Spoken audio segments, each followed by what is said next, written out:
una, como siempre, estoy yo, su amigo el raro de Israel González, y esta noche me acompaña mi amigo Charlie, el amante de Pinkie Pie.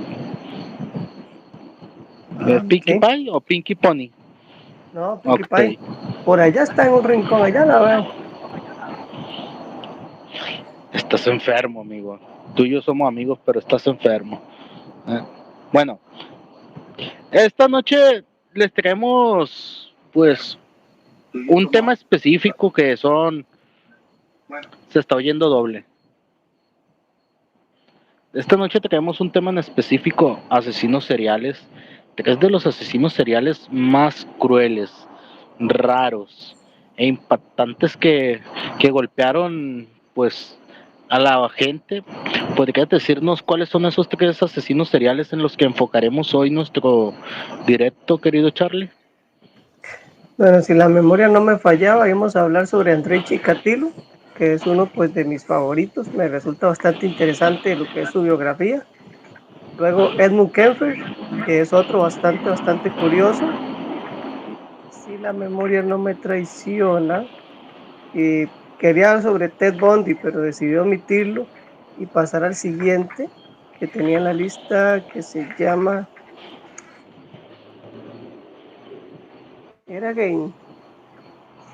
Yo te había dado el nombre a vos. Ah, creo que era Sí, sí, sí. John Wayne Gacy. Ese es Nos el otro. juega. A ese le llamaban el payaso asesino.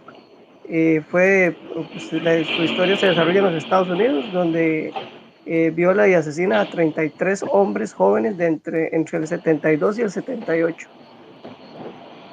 Muy bien. Fíjate que me llama la atención sobre este caso. Vamos a darle inicio con uno de los casos que para mí fue el más normal, normal, De normal. los, de los tres, Fue de los tres, ¿con cuál querías empezar? Sí. con Edmund Kemper, el asesino Ah, de las universitarias. ¿Eh? bueno, pero ese no era solamente un asesino universitario, el tipo realmente era un tipo bastante bizarro, bastante desquiciado, que si leíste la investigación, eh, literalmente este tipo practicaba necrofilia con las personas que asesinaba, ¿no? No Sí, solo o era, sea, no solo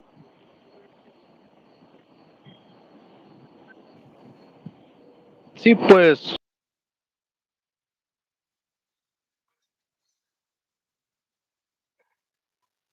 Edmund Kemper o el Coed Killer, como le decían también. Me llama la atención en que su biografía, no entiendo por qué no se especifica. Su fecha de nacimiento está bien, pasable, ¿eh? Pero nos dicen hasta cuánto pesaba al momento de nacer y todo el pedo.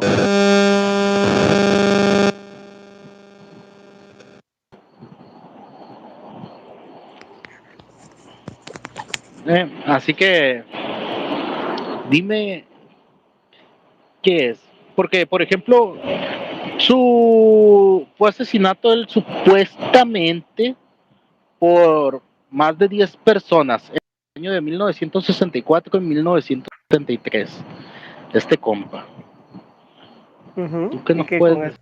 Bueno, la parte que más me llama la atención de este personaje es que hay muchos estudios que dicen que el asesino serial nace, pero este viene a demostrarnos que también se hace, porque Kemper, digámosle, pues según las investigaciones, decía que tenía un gran cociente intelectual, medía 2 metros, 2 metros.5 y pesaba 136 kilos, o sea, el tipo era enorme y aparte era muy inteligente.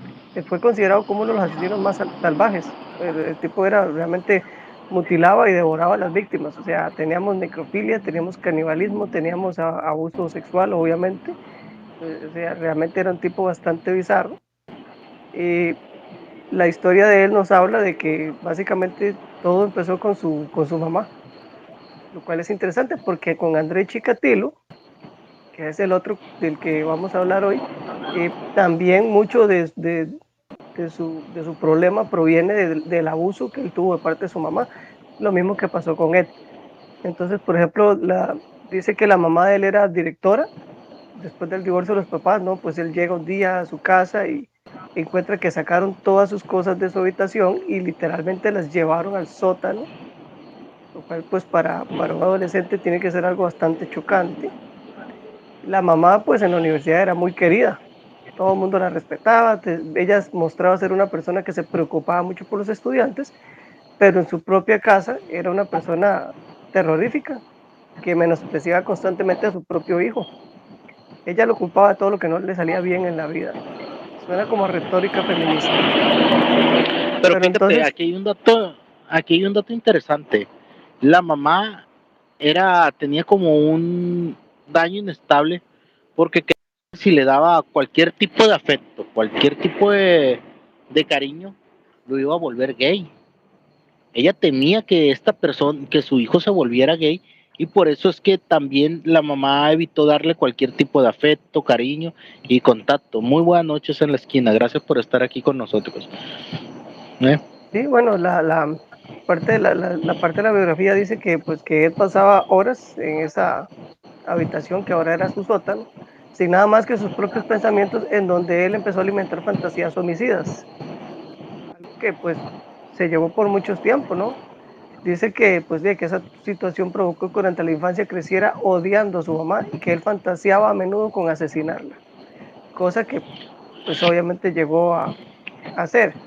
Eh, También dice que él disfrutaba cortando la cabeza y otras extremidades de las muñecas de sus hermanas, lo cual suponía un claro anticipo de lo que más tarde haría, ya que se convirtió básicamente en una marca para él, porque él asesinaba a su víctima y cortaba las cabezas de sus víctimas y luego cometía actos pues, de necrofilia con las cabezas. Ya ves. Incluso, según su biografía, él cometió acto de necrofilia con la propia cabeza de su madre luego de que la asesina con un martillo. Este tipo realmente estaba bastante pesado. Él, Y digamos fíjate, que no llegó a matar una gran cantidad como otros, porque por ejemplo, a Chikatilo se le atribuyen como 50 asesinatos de los que se conocen, pero se especulaba que podían llegar a ser hasta 70 más. Entonces usted dice, sí, claro, entre Chikatilo y Ed, pues sí tenemos una diferencia numérica bastante amplia, pero lo que pasa con Ed es que Ed, pues como que a su manera un poquito más brutal, ¿no? Porque mira, pues cortar las cabezas de sus víctimas y pues profanarlas de esa manera, pues ya eso es otro nivel. sí, mira, primeramente para Moloch, eh, fíjate que a esta personita la, la voy a quitar. La voy a quitar porque nosotros los plebes aceptamos como, pero influencias al odio no me caen bien. O sea, no me caen de este tipo de palabras. ¿Eh? Pero te voy a decir algo. Una cosa extraña es que no solamente la madre influyó en este pedo con el Kemper, también sus hermanas, porque sus hermanas los juegos que tenía con ellas, los juegos que jugaba eran la silla eléctrica, la cámara de gas, donde la persona que iba a ser ejecutada, él era la persona que se ponía en el papel y las hermanas lo ejecutaban y se dice que varias veces procedió a cosas un poquito fuertes. ¿Eh? Jay, ¿qué te puedo decir? Ahora vi que hasta salió una película. No sé si sabías, pero hay una película de este chavalo que justamente salió este año. No, no sabía, fíjate, no sabía. ¿Eh? Yo buscando información de él encontré pues que me llamó bastante la atención porque realmente me gustaría ver la película, ver qué tanto se apega al relato pues de la biografía que ya uno ha leído, ¿verdad? Que es interesante. Sí, Entonces, bueno, dice fíjate, que Kemper cometió su primer asesinato a los 15 años. A los 15 él mató a los abuelos a balazos después de que lo castigaron por matar pájaros y animales pequeños, porque al chamaco pues como que lo enviaron a vivir a una granja con los abuelos. La mamá ya no se la aguantaba. Entonces, pues me imagino en ese tiempo las leyes eran muy diferentes, ¿verdad? Entonces, en lugar de meterlo preso, lo metieron en un internado mental en el estado de Atascadero, dice, una especie de psiquiátrico para adultos. Estando allí y fruto de su inteligencia, según sus pruebas que le realizaron, tenía un 136 de coeficiente intelectual. Se hizo amigo de sus propios psicólogos e incluso ayudante de uno de ellos. Esto suena como Harley Quinn. Hay Sí, fíjate como una que similitud. también uno de los datos curiosos es que este chavalo comentó que él quería sentir cómo era matar a su abuela. Fue diagnosticado con esquizofrenia paranoia y pero sin los delirios, lo que está muy interesante. Pero Oli, se supone que los trastornos que tiene paranoide si no tiene los delirios, porque los delirios es lo que lo convierte en el paranoide, ¿no? por eso, justamente cuando él mata a su abuela y mata a su abuelo, al Jeffrey Dahmer, cuando él mata a su abuelo y mata a su abuela y a su abuelo, él, con toda tranquilidad, toma el teléfono y le llama a su madre para decirle lo que ha hecho y ella le dice que le llame a la policía. No, no es Jeffrey Dahmer. Es, ¿cómo se llama? Se me olvidó el nombre del Ed que estamos Kemper. hablando. Ted Kemper.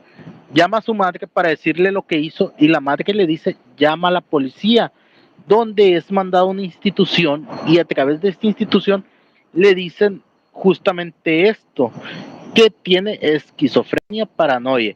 Lo más curioso es que pusieron en pequeños, como en letras pequeñas, aunque sin alucinaciones o delirios reales. Los mismos psicólogos que lo trataron a Kemper. ¿eh? Fue internado en el Hospital Estatal de Atascadero, una instalación de máxima seguridad para delincuentes mentales. ¿eh? Ahí fue donde fue internado nuestro amigo. Bueno, mira, aquí tengo, dice, análisis psicológico del caso del asesino serial Edmund Emil Kemper III. Aquí tenemos un reporte bastante interesante. Bueno, habría que, lastimosamente lo vengo encontrando ahorita, pero dice que el objetivo del artículo es analizar las raíces de las actitudes y conductas criminales del conducto asesino, las cuales serán cotejadas con diferentes teorías psicológicas debidamente expuestas. Bueno, ahí sí nos ponemos a revisar más a fondo, que sí lo voy a leer luego, ¿verdad? Porque me llama la atención, porque el que tengo es otro, tengo lo que es una tesis, lo que tengo es una tesis que habla sobre 10 asesinos en serie. Entonces de aquí tenemos la información. Después estaba leyendo unos libros de psiquiatría, pero sinceramente me costó encontrar la parte específica. Entonces, por ejemplo, digamos, queríamos aclarar lo que son las psicopatías de los asesinos seriales. Dice que se refiere a la combinación de rasgos de personalidad psicopáticos, como la falta de empatía, remordimiento, el narcisismo, la manipulación y un patrón de conducta antisocial. En un individuo que además comete múltiples homicidios seriales. Ahora, muy importante, no todos los psicópatas son asesinos, ni todos los asesinos seriales son psicópatas. Ese es un dato bastante interesante porque mucha gente asocia que la persona que es un psicópata automáticamente es un criminal. Y la ciencia pues dice que no es así. Ojo, sí, sí dice que muchos asesinos seriales presentan características psicopáticas, lo que viene a explicar lo que es la frialdad, la capacidad de engañar y la ausencia de culpa. Y ahora, para que seamos pendientes del tipo de familiares y vecinos que tenemos, hablamos de las características clave de la psicopatía en asesinos seriales. Dice que tienen ausencia de empatía y remordimiento. En otras palabras, incapacidad para sentir culpa o arrepentimiento por el daño causado a otros y poca o nula capacidad para comprender o compartir los sentimientos de sus víctimas. Al narcisismo y arrogancia, un sentido de superioridad, creencia de que son mejores que los demás y derecho a manipular y explotar a otros para satisfacer sus propios deseos. Suena como a muchas empresas que conozco yo en este país. Bueno, encanto superficial y manipulación, habilidad para parecer atractivos y amigables, lo que usan para cautivar, engañar y manipular a las personas para su propio beneficio. Impulsividad Ya, y ya, ya, ya. búsqueda de No, excitación. no. no me describas, por favor, ya calmémonos un poco, no le No diga a la creo, no gente creo. cómo... Dice, ya. necesidad de sensaciones nuevas y una conducta impulsiva que puede llevarles a buscar nuevas experiencias intensas como el acto de matar. Esto radica porque como son personas que tienen incapacidad para sentir ese tipo de emociones, entonces andan buscando emociones estimulantes. Podemos decir que tienen una vida que sienten que es como muy aburrida, no sé. Después dice que tenemos conducta antisocial recurrente, una tendencia a violar repetidamente las normas sociales y las leyes, a menudo sin ningún tipo de restricción o preocupación por sus consecuencias. Entonces, ¿qué significa la psicopatía en el contexto de un asesino serial? Dice que planificación de los crímenes, visión de los demás como objetos y conexión entre psicopatía y asesinato. Entonces, pues, me parece que dice que tenemos 4 tipos de psicópatas, que son los narcisistas, los límites, los sádicos y los antisociales. Eso sería, digamos, así como lo que sería una introducción a lo que son las psicopatías, sacado pues obviamente de libros de psiquiatría y psicología. Entonces, volviendo a nuestro amigo Ed, él empezó con sus asesinatos, bueno, sabemos que primero inició con sus abuelos, después de ahí empezó a recorrer carreteras y se dio cuenta que había una gran cantidad de autoestopistas. Así le llaman a la gente que está en la calle con el dedito. Así le llaman. No se oye, no se oye. Sí, no, no, no me oyes. Ya, ya se empezó a oír, es que se oyó el ruido. Pero mira, hay que poner bien en claro para los plebes, hay que poner esto bien en claro. ¿eh?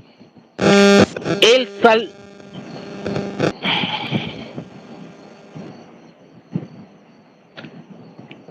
Él sale en libertad condicional el 18 de diciembre de 1969 contra toda recomendación psiquiátrica que se les dio de que no debía de salir él del psiquiátrico y es entregado a su madre en Actos, California, donde ella trabajaba en la Universidad de California de Santa Cruz. Sus registros juveniles fueron borrados en 1972, declarándolo bien ajustado y no peligroso. Para los que se pregunten cómo es que un asesino serial salió de un centro institulógico, ahí está el dato, please. Pero es que, por ejemplo, en este reportaje que te digo, dice claramente que él se hizo amigo de los incluso ayudar a los que No te oigo. debido a que aprendió mucho sobre la conducta y los crímenes del resto de los internos. Que Muy bien. ahora dice, fruto de ello es que consiguió engañar a los psicólogos en libertad tan solo 4 años después de su internamiento. Ok. Lo que nos dicen también es que tras su libertad, Kepper asistió a un colegio comunitario, aspirando, según él, a ser policía, pero más que policía, yo digo que intentaba tener un mayor control, porque se nos dice que en el psiquiátrico que estuvo encerrado, logró convencer a los agresores sexuales que estaban ahí de cómo mejorar su técnica y al mismo tiempo les dijo cuáles fueron sus errores para que no los cometiera, volviéndolos personas aún más peligrosas en la sociedad. ¿eh? Se hizo amigo de todos los oficiales de Santa Cruz, frecuentando el bar, recibiendo un distintivo de entrenamiento. Estuvo trabajando en empleos menores.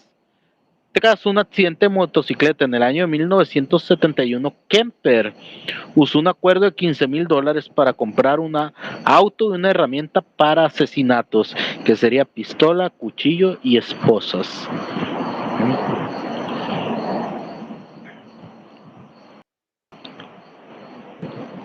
¿Sí? Dime. Dime. Pero Dígame. me acuerdo, alguna discusión No fuerte te con oigo su padre. nada. No te oigo nada. Quité los audífonos porque ella, y no sé, parece que te están molestando. No, es que Pero, no se oye nada, se oye. Sí. ¿y ahí qué tal? Ahí se oye bien. Es que como que se te mueve de repente el de este. Pero ahí le damos. Ahí le damos. Bueno, acá dice que él, después de una discusión con su madre, él mismo describió en una entrevista, este tipo era bien cabrón, ¿no? Que él salió de la casa enojado tras la discusión y juró que la primera chica guapa que se encontrara en la noche la iba a matar, que ese fue el primer crimen que cometió contra una persona desconocida. Aunque por este crimen dice que nunca llegó a ser acusado, debido a que nunca se encontró a la víctima y por eso no está incluido dentro de sus 10 asesinatos. Porque 10 asesinatos sí están plenamente corroborados, los otros parece que no. Fíjate, Dice aquí que tenemos un comentario uh-huh, de Ezequiel. Los psicópatas pueden estar en cualquier lado, nos comentan. ¿Tú qué puedes darnos de ese comentario? ¿Qué puedes pues decirnos? imagínate, muchacho de Dios, que si nos pusiéramos a pensar en eso, yo siempre he dicho que estamos en un mundo lleno de gente loca, nada más que hay muchos locos que tienen cierto grado de control y luego los que no tienen control son los que están en biografías como esta. Pero yo diría que yo conozco un montón de gente que tiene conductas bastante extrañas, que uno dice, ¿y ese bicho qué? A todos nos pasa, ¿no? Todos en el barrio en donde vivimos tenemos algún vecino por ahí que todo el mundo lo tiene catalogado como el bicho raro o el loco del barrio. Palabra, hermano. ¿Ves? Por Palabra. eso te digo. Entonces, dice que después alquiló un apartamento y empezó a sentir la necesidad de matar con mayor frecuencia. Y el 7 de mayo del 72 mató a dos chicas, una universitaria, eran universitarias de Santa Cruz, o sea, mataba en su mismo barrio, que habían ido a ver a los novios y cuando subieron al coche, saca una pistola, les dice que las va a violar y pues las lleva por allá y hace lo que, pues ya sabemos, ¿no? Esos coches Sí, que pasan pero ahí se fíjate, escuchan fuertísimo. Pero dice que, fíjate, bueno, metió a una en el maletero y a la otra la esposó y la ató en el asiento trasero, la apuñaló y la estranguló de nuevo. Mató a la primera, abrió el maletero y apuñaló a la segunda. Se llevó los dos cuerpos sin vida a la casa y allí les cortó la cabeza y las manos, desnudó sus cuerpos y cometió actos de necrofilia con ellos. Después se deshizo los cuerpos, las cabezas y las manos en sitios diferentes, tal como había planeado. Por eso te digo que el tipo pues, estaba bien, bien hardcore. fíjate, pero lo que tú no nos dices también es que antes de empezar con los asesinatos, en el auto que él rentó, empezó a crear su sistema de asesinato. Empezó a hacer autostop a las chicas que hacían autostop en esos días, que les recuerdo que hasta hace unos 30 años una morra podía hacer un autostop en la calle, te daban ride de traileros y eso en Estados Unidos y en varias partes del mundo. Y hubo agresiones, pero nunca hubo nadie que realmente levantara una de él, pero se comenta que fueron sus primeras agresiones ya más fuertes, ¿eh? Sí, dice, La bueno, de verdad. hecho, acá tengo que dice que estos dos primeros asesinatos muestran el alto grado de preparación de Kemper, que tenía estudiado tanto el lugar en el que recoger a las víctimas, el tipo de víctimas que buscaba, dónde matarlas y qué hacer con su cuerpo. Un ejemplo perfecto de lo que un asesino organizado y la perversidad de premeditación de estos actos. De eso yo he hablado y he hablado con varias personas que yo les digo a ellos que si ellos creen que un ladrón, o sea, hay dos tipos de ladrones, ¿no? Están las ratas callejeras que, que, que simplemente llegan, te arrebatan el bolso o la billetera y salen corriendo y ya. Pero el verdadero ladrón sabe a quién va a atacar. Él está vigilando a la gente y él dice, aquel es una presa, aquel no es una presa, y sabe a quién seguir y sabe a quién caerle. Un verdadero asesino, porque usted en un ataque de ira puede matar a una persona, cualquiera puede hacerlo en un ataque de ira, ¿no? O con, o con, Se le o con, llama, con licor en la cabeza, con drogas, cualquiera puede matar. Pero una persona que se sí, sienta y dice, esta persona sale a las 10 de la noche del trabajo, pasa por tal esquina, en tal esquina está oscuro, casi no hay gente, por ahí lo voy a interceptar, ya está planeando todo el suceso y dentro de la ley esto es lo que se conoce como un asesinato premeditado. ¿Por qué? Porque la persona, el delincuente, lo planea paso a paso, que es muy diferente, como te digo, de un asesinato por impulso.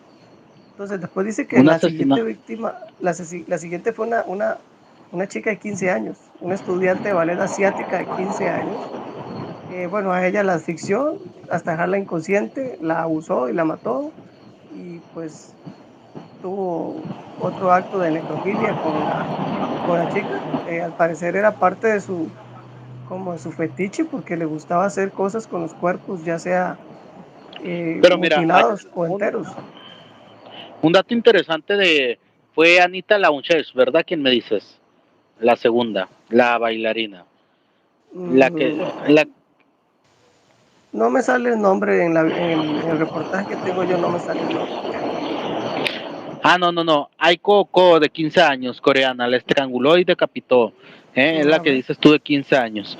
Sí, porque dice La que era que un yo te estudiante digo, de ballet. la que yo te digo es Anita Launches, estudiante de freno del estado de Fresno. La estranguló, apuñaló, decapitó, practicó necro, cabeza de pez encontrada en agosto. Los restos de la unche nunca se localizaron y él nunca quiso decir dónde estaban. Fue uno de los casos más controversiales en el sentido ese. Ella tenía tan solo 18 años. Junto con ella también asesinó a Marianne Ann de 18 años. ¿eh? Pero el caso que tú me dices es Aiko Ko, bailarina coreana, la estranguló y decapitó. Más sin embargo, mucha información de qué le hizo no se sabe. Pero Aiko es nombre de japonés, no es coreano. Es Estados Unidos, pa. En Estados Bueno, Unidos cualquier. pero acá dice, bueno, en la biografía que tengo yo, sí dice que pues lo que hizo fue asfixiarla hasta dejarla inconsciente, violarla, matarla por estrangulamiento y tener sexo con su cuerpo sin vida, lo cual dejaba en claro el modus operandi. Eh, Dice, estos dos gestos muestran que al margen de ser un asesino de una inteligencia y preparación altísima, tenía unas fantasías altamente perversas y maníacas que ya había imaginado en su infancia cuando descuartizaba las muñecas de sus hermanas. Curiosamente, los dos psiquiatras que lo avalaron ese mismo día redactaron unos informes totalmente positivos sobre él que le permitieron borrar la mancha que tenía en su historial por el asesinato de sus abuelos cuando era menor de edad. O sea, el tipo era... Fíjate, el tipo era listo, era manipulador. Pero uno de los casos que a mí más me llamó la atención es el caso de Cynthia Cindy, en el año de 1973, el 8 de enero de 1973. Él dispara, la desmembra y ¿sabes qué es lo que hace? Entierra la cabeza de la muchacha en el jardín de su mamá. Imagínate, estás buscando a tu hija, estás desesperada y que la cabeza de tu hija aparezca enterrada en tu propio jardín. Bueno, ahí difiere la información, porque por ejemplo, en el caso mío dice que él pasó por el frente de la universidad y le disparó a las dos chicas. eh, las chicas todavía no estaban muertas y casi es descubierto por dos guardias, lo cual lo excitó incluso más. Siguiendo con un elevado grado de excitación, las decapitó a las dos en el maletero de su coche que había aparcado al lado de la casa de su madre y cogió las dos cabezas y las metió en casa. Ya en su habitación se masturbó con ellas y al día siguiente volvió a meterlas junto al resto del cuerpo en su maletero. Le excitaba tanto la posibilidad de ser descubierto que incluso fue con el coche a cenar a casa de uno de sus amigos, todavía con los cuerpos en el interior de su vehículo. En su Fíjate, fantasía terminó tirando las partes en distintos lugares después de haber extraído las balas de sus cabezas. bueno, la información puede ser distinta en distintos lugares, Sí, o sí, sea, en obvio. distintas redes. Pero mira, aquí es lo interesante. Casi todos los que se vuelven asesinos seriales, ya famosos, en el momento de ser atrapados, muchos de ellos afirman que era lo que siempre estuvieron esperando. Ellos esperaban ser atrapados y lo deseaban. Una parte de ellos querían ser capturados Pero, tanto pero eso por... es, pero eso es por el narcisismo que se cargan, porque ¿cuál es la gracia de hacer algo y no poder pegarse la piel en el pecho y decir, sí, fui yo? Como acá en Costa Rica, no sé si sabes, pero en Costa Rica tuvimos un asesino serial para los años del 96 más o menos. Este tipo le decían el descuartizador, porque sinceramente no recuerdo si abusaba a las víctimas, sinceramente no recuerdo eso, pero acá en Costa Rica en 2 años llegó a asesinar entre 19 y 22 mujeres, les cortaba brazos y piernas y tiraba los brazos por una provincia y las piernas por otra provincia y el torso por otra provincia. Entonces por eso el descuartizador, 2 años, 22, 19, 22 víctimas. Nunca se supo quién fue. No, no, sencillamente no se pudo atrapar. ¿Por qué? Porque en esos años no teníamos ni la tecnología ni la capacidad para tratar con un asesino de esta índole. No es como ahora, que usted se tira un pedo en la esquina y literalmente todo el barrio pasa un mensaje por WhatsApp diciendo que te tiraste un pedo. Antes no, antes usted se jalaba una torta y si nadie te veía, absolutamente nadie se daba cuenta porque no habían estos medios de comunicación que tenemos hoy día. ¿Cuál es medio de comunicación? Es gente metiche, güey, gente metiche, es gente metiche. Porque la neta, hay casos donde tú te quedas, ¿qué pedo? El último caso registrado en el 20 de abril del año de 1973, Sally Hallett, una mujer de 59 años, amiga de su propia madre, la estranguló y ocultó su cuerpo. ¿Eh? Pero esa fue la última, porque la penúltima no fue esa. Dice, bueno, después de que mató a estas dos chicas, dice, en este último asesinato cometió algunos errores que le preocupaban de poder ser detenido, como un agujero de bala en el coche y abundantes restos de sangre en el maletero. Esto provocó que se pusiera nervioso y decidiera acabar con su madre, que era lo que pretendía desde el primer momento y entregarse. Así que el 20 de abril, Kenfer fue a su casa y cumplió la fantasía que había imaginado desde que era un niño. Cuando su madre ya dormía en su habitación, le golpeó fuertemente la cabeza con un martillo, la decapitó, arrojó sus cuerdas vocales que tanto daño psicológico le habían causado a lo largo de su vida en el triturador. Además, practicó sexo con su cabeza y cuando acabó metió su cuerpo en un armario. Kenfer estaba ya totalmente desatado y el mismo día llamó a una amiga de su madre, que sería esta última de la que estás hablando, para una cena sorpresa. Cuando ella acudió a su casa, le rompió el cuello, metió su cuerpo en otro armario. Esa fue su última víctima. Después dice que al día siguiente cogió todas las armas de fuego, todo el dinero y se fue con el coche de la amiga y estaba convencido que después de los dos asesinatos y la policía pues lo iba a buscar. Pero después de 2 días, o sea, 2 días después del asesinato y todavía nadie lo estaba buscando. Ni nadie, y dice, 2 días después seguían sin decir nada sobre sus asesinatos, decidió entregarse. Lo curioso es que cuando llamó a sus amigos de la policía de Santa Cruz para confesar los crímenes, nadie le tomó en serio hasta que convenció a uno de ellos para que comprobara la verdad y que lo acompañara y así fue detenido. Dice que previamente fue interrogado sobre por qué había matado a todas esas personas y dijo que era el único modo de que fueran mías. Cogí sus espíritus y todavía los tengo. Es una filosofía bastante interesante. También vi Güey, pues eso, es que también vi eso en un anime, por cierto. estás enfermo. Ah, mentiras. No, fíjate, te voy a decir algo.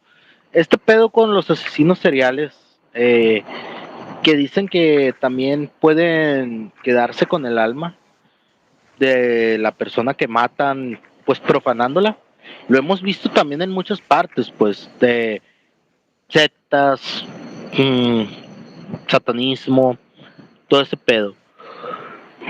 Pero tú qué sabes esto, ¿qué tanto crees que es real?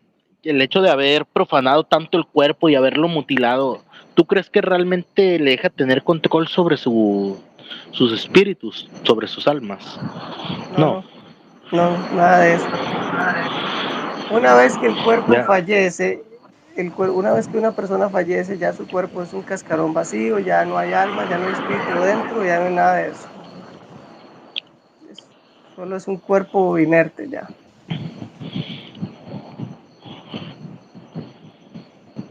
ya ves. El 23 de abril de 1973, tras matar a su madre y a Halle Kemper, huyó del pueblo tal y como dices. Inicialmente dudaron, lo vieron como él era el amigable Beat Ed, le decían los policías. Por eso no creyeron cuando él confesó todo lo que había hecho. Fue arrestado y dio a las autoridades a los restos.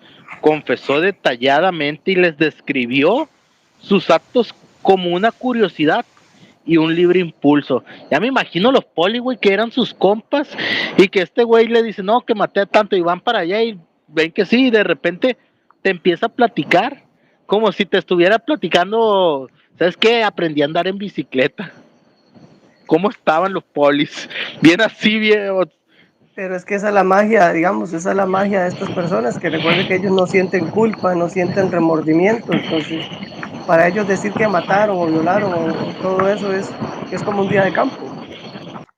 Más bien se sienten orgullosos.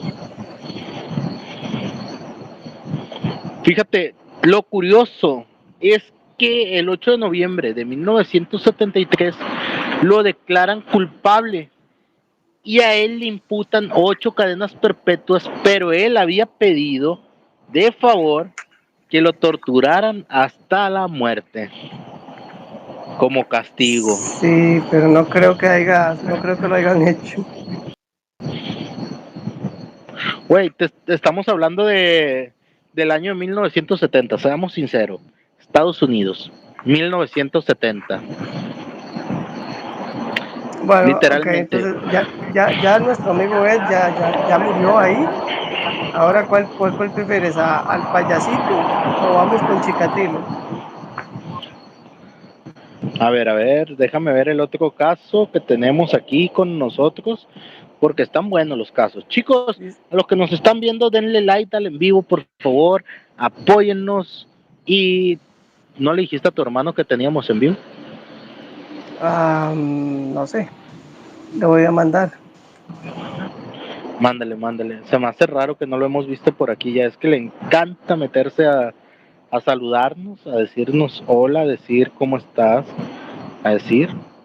Bueno, vamos a irnos con el caso más bonito que teníamos de los tres grandes jóvenes que van a estar hoy de invitados aquí con nosotros. Miren, pues, el siguiente caso está bien sencillo. ¿eh? Tenemos un ruso conocido como el carnicero de Rostov, el destripador de Rostov o el destripador rojo. ¿eh? Fue un asesino en serie soviético de origen ucraniano. No voy a decir esa palabra. En el año de 1978 y 1990. O sea, este compa estuvo vivo anduvo haciendo las suyas casi hasta los 2000 plebes. ¿eh? Cometió al menos solo 52 asesinatos. Nuestro compa. Sí, pero Confirmados. Chikatilo era especial, sí, Chikatilo era especial, porque digamos, el asunto no es la cantidad, para mí el asunto es que el tipo era todoterreno, o sea, el tipo abusó de mujeres y varones, o sea, literalmente era algo así como lo que se ponga se va. Entonces pienso que eso lo hacía bastante interesante. Fíjate, nada más una cosa, Charlie. Antes de continuar, hay solo dos palabras que tenemos prohibido utilizar. El nombre de dos países, uno con la U y uno con la R. Es todo. Es todo. Ya. O sea, podemos decir Uzbekistán, todo lo demás, pero esos dos países, Nel, Nel, Igual ya Nel, Nel. ya todos Ahorita. van a saber cuáles son. Sí. Sus crímenes involucraron, chicos, agresión social, mutilación extrema, canibalismo parcial, lo que lo convierte en uno de los asesinos en serie más prolíficos y brutales en la historia. Su caso expuso fallos en el sistema judicial soviético, que hoy en día ya desapareció, pues el sistema judicial soviético, ya no hay soviéticos, como torturas para obtener confesiones falsas y la negación inicial de la existencia de asesinos en serie de la URSS. Les recuerdo que hay un país que es vecino de aquí de México, que ellos juran que en su país no existen los narcotraficantes. En su país no existen. Si tú le preguntas a un gringo allá, dicen que no existen. No hay. Es lo mismo, es exactamente el mismo caso. Para los que quieran decir esto y aquello, es exactamente el caso. Bueno, mi reporte dice que Chikatilo mató 53 personas, o ese es el registro oficial, 31 mujeres y 21 varones. Cabe destacar que los profanaba a todos, ¿eh? Los profanaba a todos. Por igual, Él no se hombres y tocó el mujeres. corazón. No, es Él que no se tocó el corazón. se tocaba otra Es, cosa. sí, fíjense, este caso es muy curioso porque ¿qué es lo que vuelve a una persona así? ¿Qué es lo que te vuelve un monstruo? ¿Qué es lo que te convierte? Muchas Aquí veces lo tenemos, hemos visto. tenemos aquí la biografía, Dime. porque digamos, la historia dice que él nació en una pequeña aldea en la que morían cientos de personas debido a la Segunda Guerra Mundial y cuyos cadáveres se amontonaban en las calles y campos. Eso sin duda alguna es algo suficiente impactante para un niño, ¿no? Dice que su padre fue capturado y fue prisionero de guerra de los nazis, con lo cual fue criado por su madre junto con su hermana pequeña. Una cosa a destacar en su infancia es que su madre le contaba que a su hermano mayor, cuya existencia se desconoce, lo habían secuestrado para comérselo. Historia que provocó que Chikatilo quedara traumatizado. Otra cosa a destacar importante, durante esta etapa en la escuela, él era muy introvertido y siempre era humillado por sus compañeros. Dice, como todo soviético de la época, se alistó en el ejército. Después empezó a salir con su primera novia, pero la relación no fructificó porque tenía problemas de impotencia, algo que le afectaría psicológicamente durante el resto de su vida y sería un factor fundamental en su conducta criminal. Dice, pese a ello, consiguió casarse en el 63 y tuvo una hija y un hijo, con la particularidad de que para poder lograrlo, introdujo el semen a mano. O sea, ya que pues, usó las manos porque lo que tenía no le servía. Entonces dice que en el 71 se graduó como maestro, ya que sentía una gran atracción por las menores, lo cual provocó que fuera expulsado en el 74 por supuestos abusos sexuales. No fue hasta el 78, ya con 42 años, cuando cometió su primer asesinato. Dice que su primer homicidio fue una víctima de 9 años, una niña, a la que A acuchilló ver, tras... espérame, Ah, espérame. Lo que pasa es que estamos leyendo la biografía. Hay que ir analizando sección por sección. O sea, qué es lo que involucraba cada cosa. ¿qué involucraba qué? Sea más específico. Mira, chécate. Tú dices que su matrimonio fue superficial. Chicatillo era sexualmente disfuncional, Sí, impotente con adultos, pero se excitaba por la violencia y buscaba prostitutas o niños para satisfacerlo. Aquí es lo curioso. ¿Por qué sufría impotencia este hombre? O sea, bueno, psicológicamente tú dime, ¿por qué la sufriría historia, impotencia? el estudio Sí, criminal de Chikatilo dice que él fue muy agredido por su mamá. Su mamá constantemente lo humillaba desde muy pequeño. Por eso es que él creció siendo, como dice, introvertido y siempre era humillado por todos. Entonces, él creció bajo el zapato de su mamá. Entonces, estos problemas lo llevaron a que él tuviera esta falta de confianza, estos problemas de autoestima, generándole que cuando él se casa con Macía Gómez, la esposa, bueno, aquí dice Macía Gómez, pero no creo que se llamara así dado el país. Pero bueno, cuando él se casa con su esposa, sigue teniendo estos problemas de impotencia. Por eso dice que la fecundación se dio, pues él introduciendo el semen de manera literalmente manual.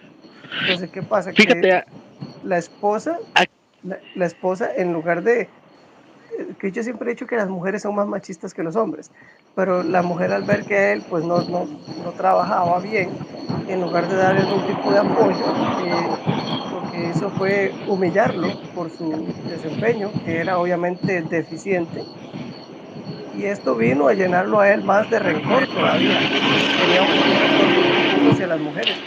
Entonces la biografía nos dice que él, cuando tuvo su primera experiencia, lo que lo hizo darse cuenta a él que era lo que él necesitaba para tener una erección, una excitación, era saber que él tenía algo que nunca tuvo, que era control y con, poder.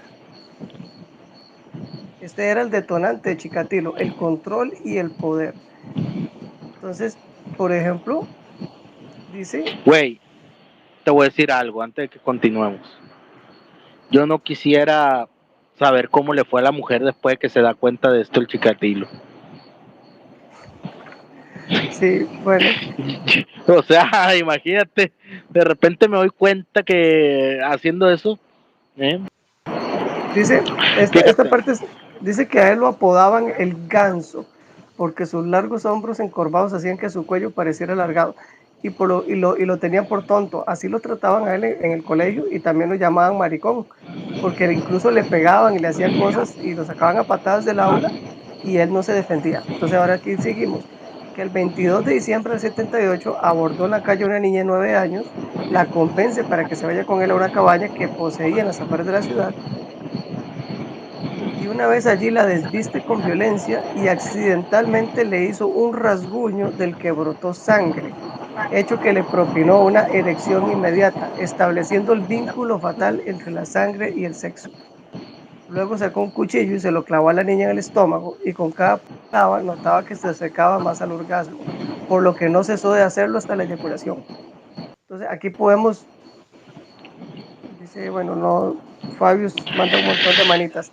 Aquí, como dice él Fabius, claramente, desgraciadamente esto propicia el vínculo entre la sangre y el sexo y se viene a convertir en su marca. Dice que Chikatilo había intentado satisfacer sus necesidades sexuales movido por la esperanza de llegar a ser igual que los demás, pero no lo era, ya que su flacidez y la voz de las mujeres que le recordaban a cada momento era más de lo que él podía esperar. Se dio cuenta que su placer no consistía en acariciar los genitales ajenos, sino en maltratarlos.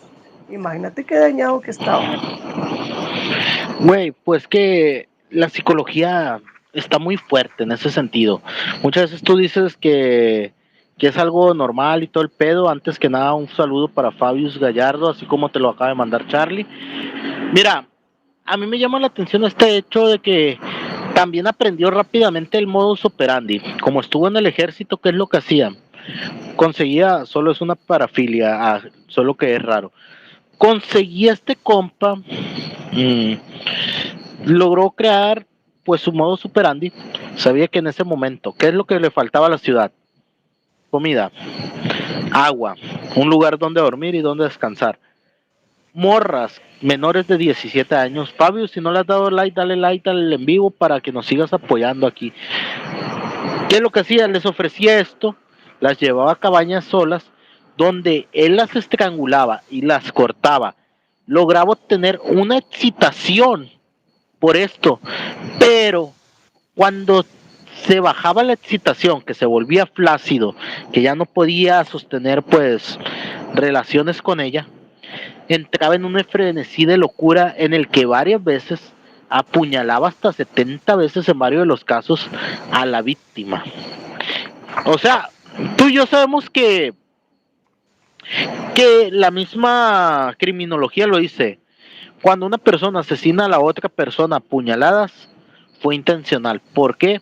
Porque al momento de entregar el cuchillo, sientes, todo tu cuerpo siente cómo se rasga la carne, cómo se abre, y el hecho de querer volver a seguir apuñalando quiere decir que él ya lo estaba haciendo intencionalmente. O sea, esa persona que dice, no, es que le pegué 20 puñaladas sin querer. No mames, te cayó el cuchillo. No, O no. sea, una vez te lo pasan. Dice que, bueno, dice que la segunda víctima, y eso era esa parte que estabas diciendo, la segunda víctima fue en el 81 y marcó el inicio de la historia de un terrible depredador. En esta ocasión asesinó en el bosque a una prostituta de 17 años con la que pretendía tener sexo, pero al no poder, ella se burló de él y él la estranguló y eyaculó sobre el cadáver. Posteriormente, mordisqueó su garganta salvajemente, le cortó los senos e incluso le comió los pezones. Además, según contó en su confesión posterior, bailó en torno al cadáver de la muchacha una danza guerrera mientras aullaba como un lobo. Este asesinato fue el que despertó a la bestia que llevaba adentro y que es a partir de ese entonces que comenzó a asesinar, mutilar e incluso a cometer actos de canibalismo sobre una enorme cantidad de víctimas. Su modo operante era muy simple. En las estaciones de trenes abordaba a sus víctimas y las conducía a parajes solitarios para cuchillarlas hasta la muerte, satisfacer sus enfermas y sádicas necesidades sexuales y posteriormente esconder los cadáveres. Entonces aquí tenemos, Fíjate, sí, dime. no, no, no, aquí tenemos lo que estabas contando, ¿no? De que él pues entró en este frenes y que fue con esta chica de 17 años. Sí, fíjate, aquí también tenemos un dato muy interesante. Él fue expulsado de casi todos los lugares donde trabajó y lo más curioso es que justamente el trabajo que tenía le permitía hacer esto porque trabajaba en telecomunicaciones. o sea, en comunicaciones, y tenía que estar viajando constantemente. ¿Y dónde era donde viajaba? En esos días la URS pues tenía muchos trenes. La forma de moverse más rápido de un lugar a otro era a través de trenes, lo que le facilitó. Era vendedor de Movistar, por eso andaba por todo lado. No, qué pena, güey. ¿Quién vende Movistar? Me da pena esa gente. Aquí en Pobrecito. mi país, vieras cómo venden. ¿En serio? Ah, sí, se vende bastante bien. Ya Ey, que ves. mi línea es Movistar, que es la vara. Ah, pues, si es tu línea, pues es tu pedo, güey. Es tu pedo. Es tu pedo. Fíjate, uno de los casos más interesantes fue el de Tania Petrosan, de 32 años, y su hija es Beta, de 10 años. ¿Eh? O sea, este compa buscaba hasta familias, literalmente. ¿Eh? Oyacodón. Ya ves. Pero Pero dice, por ejemplo, hasta era que listo. Sí, dime, dime. sus víctimas eran niños, niñas y chicas jóvenes. Entre esos había muchos escapados de casa y hasta retrasados mentales. Es que este tipo no perdonaba nada. Como te digo, ese bicho era un tractor. Todo lo que se le pusiera por de frente se lo llevaba entre las patas. Yo digo, pero si si este tipo asesinó a 20 resto de varones y obviamente pues los abusaba. Entonces, pero no es porque Chikatilo fuera homosexual, sino porque a él no le importaba el género, lo que le importaba era satisfacer su lujuria y su sadismo como tal. No es que él fuera directamente una persona homosexual, lo cual es bastante interesante porque uno dice, pues normalmente el heterosexual pues no quiere pues tener contacto con alguien de su mismo género, pero en el caso de Chikatilo no había una distinción de género, para él el género no significaba mucho, simplemente era satisfacer su deseo y murió. Lo que importaba era satisfacer el Sí. deseo, el género no tenía ningún valor. Y entre esto, pues que incluso acudiera a personas discapacitadas, pues lo convierte en un asesino que según dicen fue considerado como uno de los peores de su época, ¿verdad? Fíjate, lo curioso, Chikatilo hasta era listo, porque muchos asesinos seriales no pueden de seguir cometiendo estos crímenes. Pero él se detuvo durante 3 años, de 1984 a 1987, como sabía que ya estaban poniendo más vigilancia por donde él andaba, paran todos los asesinatos, se detiene, o sea, dice, ¿sabes qué? Vamos a darle un hasta aquí, continuemos después, pero en 1988 él empieza matando fuera de Rostov para evadir detención. La pobreza que hubo en la URS en ese momento facilitó sus actos a víctimas. Eran migrantes sin redes de apoyo y desapariciones. Aquí dice algo muy Durante todo este... interesante, que Dime, dime. casi todas las víctimas sufrían la mutilación de los ojos. Eso es otro dato muy interesante. Dice, a las adolescentes o chicas jóvenes les seccionaba los pechos o los pezones, ya fuera con sus afilados cuchillos o con los dientes. El útero era extirpado con tal precisión que todos los cirujanos de la provincia de Rostov pasaron a ser sospechosos en potencia. Mientras las violaba, se enfurecía tanto por llegar rápidamente al orgasmo que les machacaba la cara a golpes para ocultar su impotencia. A veces, con ayuda de una ramita, colocaba el semen en la vagina de la víctima. En el caso de los niños, los atacaba nada más hallarse a solas con ellos en el bosque. Un golpe para aturdirlos con las manos atadas y unos golpes de cuchillo poco profundos para establecer su dominio sobre ellos. Posteriormente los mutilaba a mordiscos, les cortaba los genitales o solamente extirpaba los testículos que guardaba a modo de trofeo. También arrancaba los ojos de todas sus víctimas, quizás para evitar encontrarse con sus miradas. O sea, definitivamente el tipo era brutal.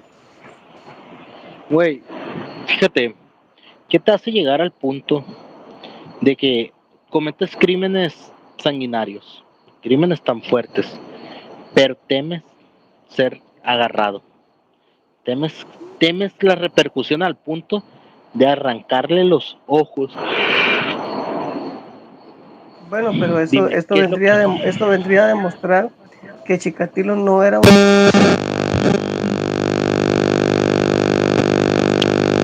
no sienten remordimiento, según la ciencia clínica, esos son parte de los rasgos de un psicópata, ¿no? Que tienen Sí, falta de fíjate, aquí, empatía y remordimiento, pero Chikatilo les arrancaba los ojos y los estudiosos de esa época pues asumían que quizás era para evitar encontrarse con sus miradas, pero por supuesto tenía que haber una relación en la extracción de los ojos de la víctima con lo que él mismo como individuo sentía. Por supuesto que le generaba fíjate, algún conflicto que lo miraran. sí. Fíjate, aquí está lo curioso. Nos hacen una pregunta. La pregunta es, ¿ustedes podrían? Ustedes podrían que, si me estás preguntando sobre lo que estamos hablando, me abstengo a hacer ese tipo de comentarios y respuestas. O sea, ¿qué pasa, muchacho? No, no, Fíjate, mira, yo en cambio, ser ese tipo de persona requiere estar bastante, bastante dañado. Realmente no creo que sea algo que una persona común pueda hacer realmente. En el caso mío, yo soy del tipo que no tolero ni siquiera ver que le peguen a un perrito. Entonces, así como que ir por la vida uno haciendo ese tipo de cosas. Sí, que eso esa cara, me gustan los perritos. También me agradan los ancianos y de hecho también me agradan los niños. No me gusta la gente que maltrata a los niños, ni a los ancianos, ni tampoco a los adultos mayores. Mi querido amigo Fabio, por venganza son otros 100 colones. Por ejemplo, yo como padre, si alguien me le hiciera daño a mi hijo, no estoy ni seguro de qué salvajada sería capaz de hacer, pero ya eso es diferente. Estamos hablando de hacerlo en nuestros 5 sentidos con premeditación, como hacían estas personas. Porque como dije anteriormente, por supuesto que bajo la bandera del odio, la venganza y la exaltación, cualquier persona puede asesinar. Eso no es especial. fíjate, aquí es lo que dice Fabius. Mira, hemos estado viendo la psicopatía, ya hemos hablado de asesinos seriales y parafilias.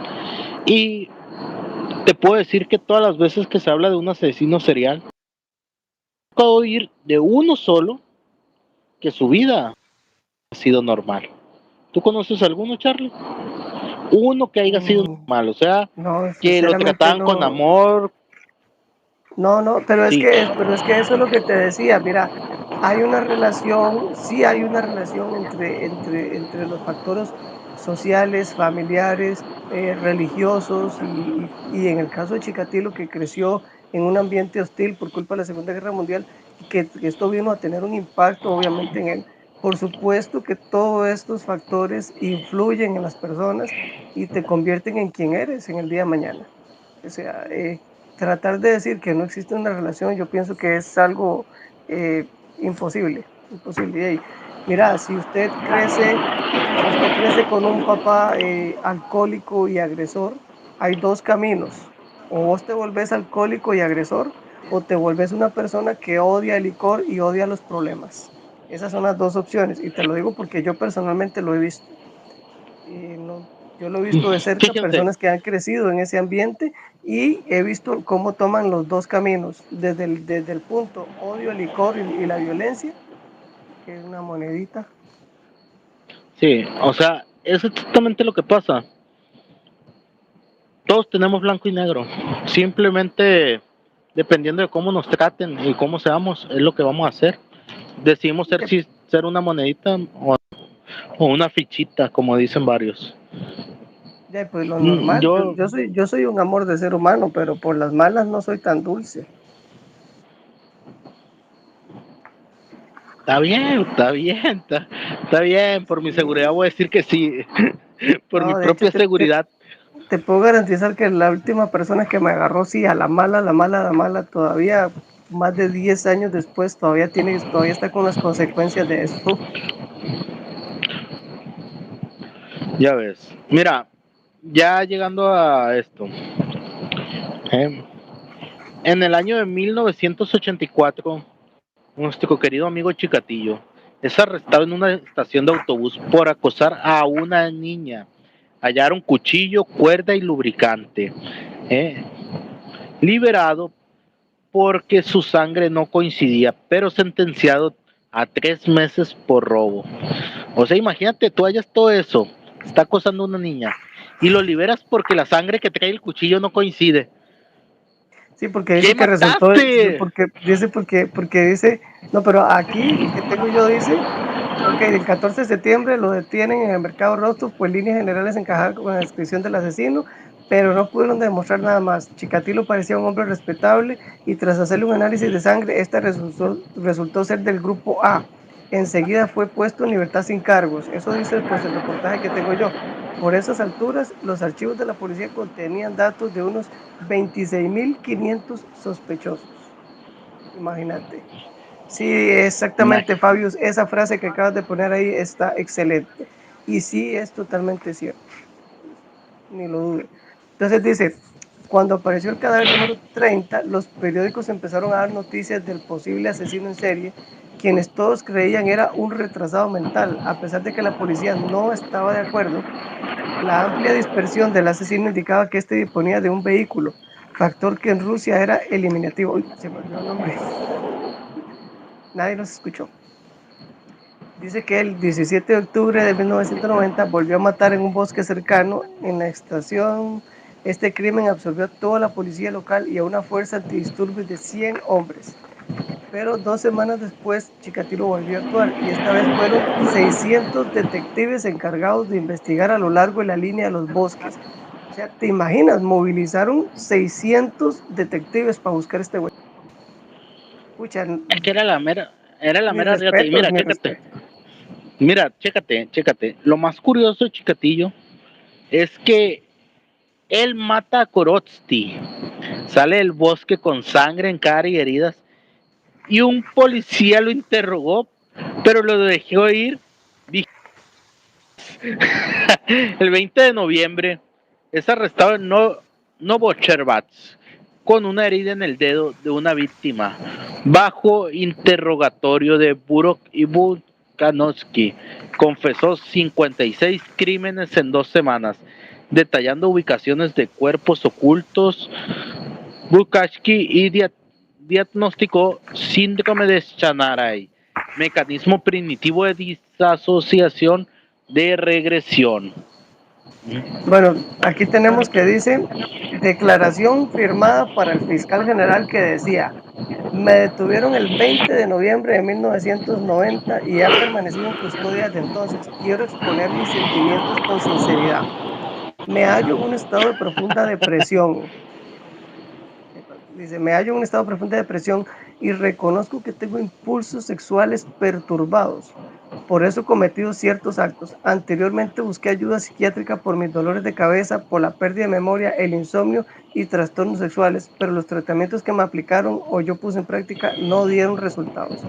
Yo tengo esposa y 2 hijos y sufro debilidad sexual, impotencia.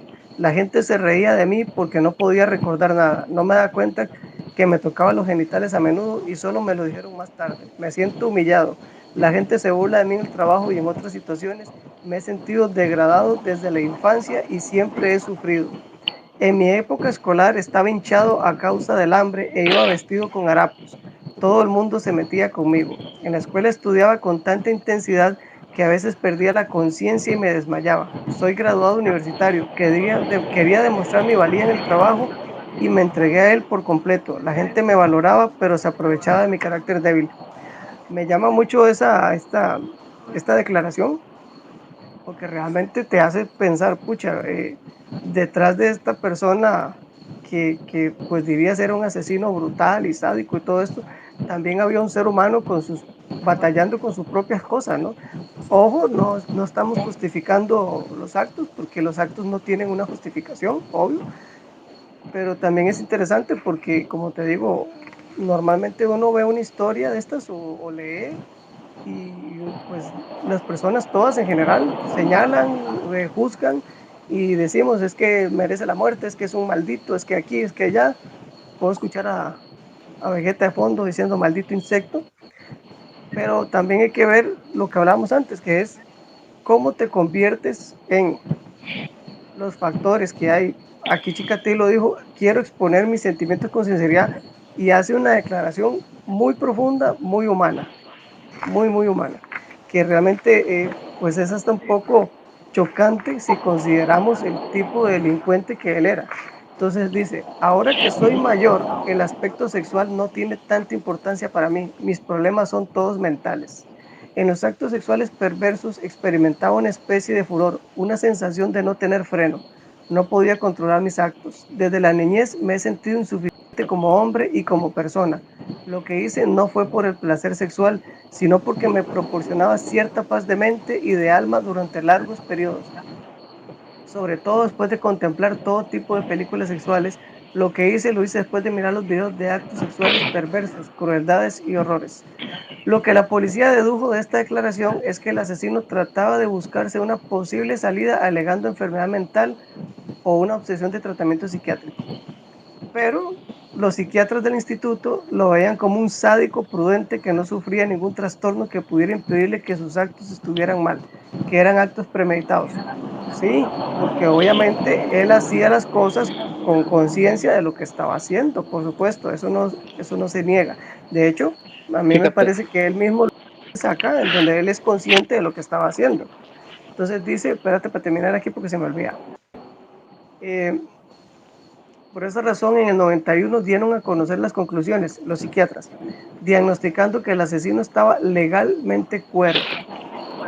Y bueno, obviamente dice en el juicio de Chikatilo que iniciaban en abril de 92 y que duraría hasta octubre de ese mismo año, este con la cabeza rasurada presenció su juicio desde un cubículo de metal.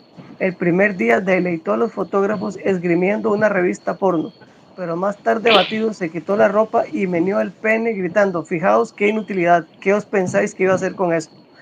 Los jueces no duraron en anunciar el veredicto que habían anunciado el 15 de octubre de 92 y fue sentenciado a la pena capital.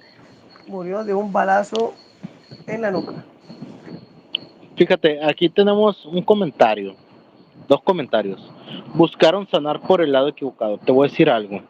La psicología es una ciencia que lleva muy poco realmente en que se le está tomando atención realmente. Pero lo han dicho muchas veces. Los psicólogos realmente acertan nada más con un 70% de claridad los casos. Estamos hablando del año 1900, 1970, 1980, o sea, en esos años la psicología literalmente era tratada como que, ¿sabes qué? Te vamos a dar el electrochoque y todo bien. O ocupas uno del electrochoque y todo al chingazo. ¿Eh? Le querían resetear el disco duro. Dice nuestra amiga, porque dice que está diagnosticada, entonces es una amiga. Dice que ella está diagnosticada con No sé. disociación y despersonalización por depresión y no anda haciéndole daño. Sí, yo estoy de Muy acuerdo porque yo bien. siempre he dicho, bueno, yo no voy a hablar de qué cosas me han dicho a mí en el hospital, pero sí, yo estoy de acuerdo. Yo siempre he dicho que una mente ocupada es una mente sana. Eh, Ahora hay muchas maneras de desahogarse de manera sana sin tener que recurrir a estas cosas que lastimosamente algunas personas no pudieron. Algo mal, eh, pues. sí, sí, por ejemplo, como en el caso mío, yo siempre lo he dicho, eh, mi anime, mis novelas, videojuegos, mis mangas, mis libros, ves que ya tengo un chingo de libros. Aquí tengo mis libros de psicología y psiquiatría que me gusta estar leyendo, mis peluches que me gusta coleccionar. Sí, yo siempre he dicho, todos tenemos la capacidad de hacer las cosas mejor, de decir, pucha, pues sí, quiero o siento un deseo X, pero la diferencia de este deseo X es decir, sí, tengo un deseo, pero no voy a actuar sobre ese deseo porque ese deseo está mal. Y eso aplica para un montón de cosas, no solamente para un crimen. Por ejemplo, eh, tal vez quiero irme de fiesta con mis compas y solo tengo el dinero de mis responsabilidades y yo digo, no, no, pues sí quiero salir, pero no voy a ir porque este dinero lo necesito porque soy un adulto, tengo que ser responsable. Es lo mismo, es tener control y decir, sí, yo quiero ir a hacer o yo tengo el deseo, pero tengo que tener control. Y esa es la diferencia para mí entre las personas que tienen problemas y las personas que no pudieron superar esos problemas y por eso terminan en reportajes como estos. Muy bien. Muy bien, chicos. Fabius, pues por hoy vamos a dar por terminado esto. Espero y les haya gustado. Tocamos nada más dos de los casos. Más adelante vendremos con casos más fuertes, más... ¿sí? Como les digo, todos es tomado desde un punto de vista, pues, tal vez. Tal vez él pudo haber sido otra persona, tal vez si realmente se hubiera tomado bien o hubiera habido un buen tratamiento, no hubiera habido, porque como vamos analizando a los asesinos seriales, nos hemos dado cuenta que todos tuvieron una infancia muy fuerte, una infancia que los llevó a convertirse en estos monstruos. Hubo abusos, hubo golpes, hubo de todo. Así que si tienes un familiar, conoces un niño que está en esta situación, dale la mano. Tal vez, tal vez puedas evitar que se convierta en algo más.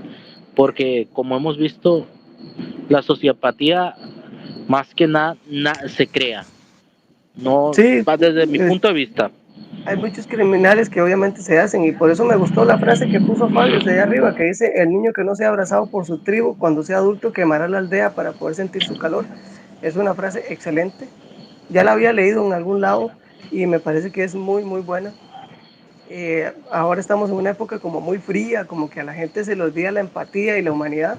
No se dan cuenta que a veces un abrazo y sentarse a hablar con una persona puede hacer que esa persona no consuma droga, puede hacer que esa persona no se suicide, puede hacer que esa persona no vaya y hasta cometa un delito, pero desgraciadamente se ha perdido la empatía y ahora la gente simplemente va y dice, no, ya es que yo no puedo estarme preocupando por otros, sin darse cuenta que a veces otra persona lo único que necesita es simplemente un, aquí estoy, yo también te aprecio o algo, tal vez no sentir que está totalmente valiendo verga en el mundo.